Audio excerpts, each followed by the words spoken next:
Pudding তো আপনিও বানাতে পারেন, কিন্তু এভাবে পারফেক্ট হয় না তো, বা কোনো ভুল হয়? তো দেখেন আজকে রেসিপিটা কোন জায়গায় আপনার ভুল।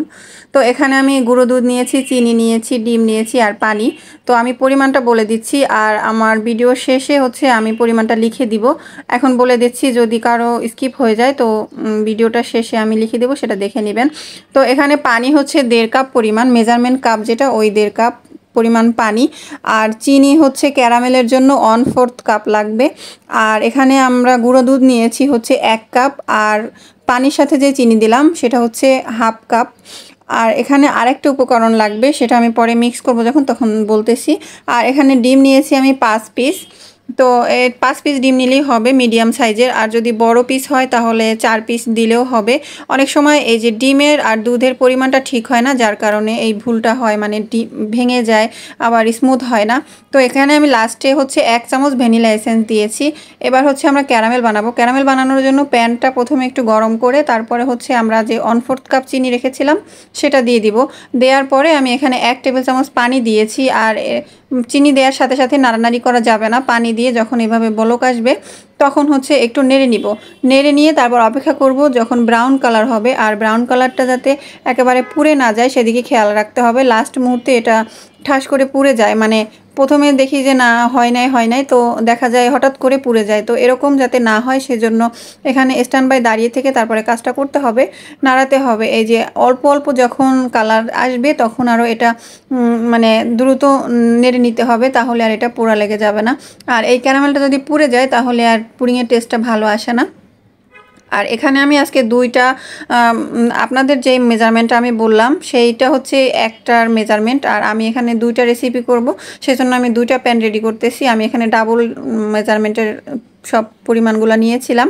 আর এখানে আমি 6 ইঞ্চি প্যানে দিব। আর 6 ইঞ্চি প্যান আপনাদের যদি না থাকে কেক প্যান, তাহলে আপনারা অ্যালুমিনিয়ামের যে কোনো বাটি ইউজ করবেন 6 ইঞ্চি মাপের।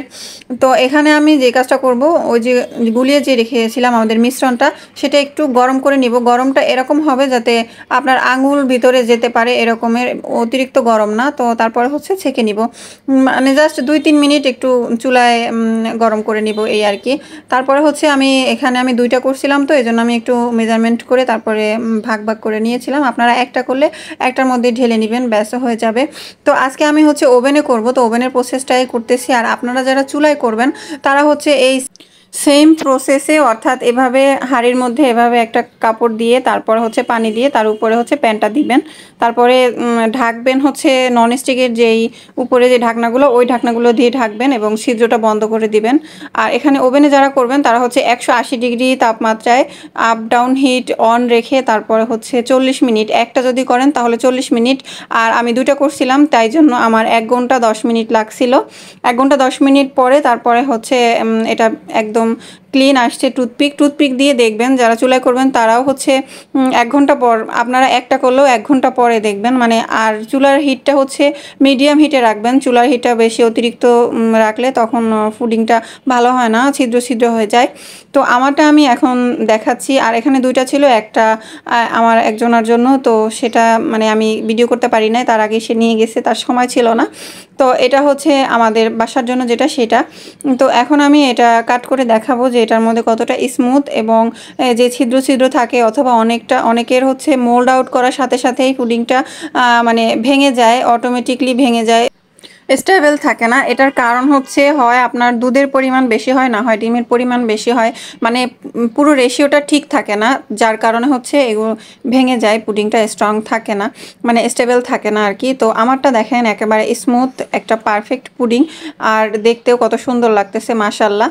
তো এখানে আমি আবার একটু গার্নিশিংয়ের জন্য একটা চেরি দিয়ে দিয়েছিলাম উপরে। তারপর হচ্ছে আমি কেটে দেখাচ্ছি যে এটা কতটা স্মুথ, ভিতরে একদমই ছিদ্র নাই।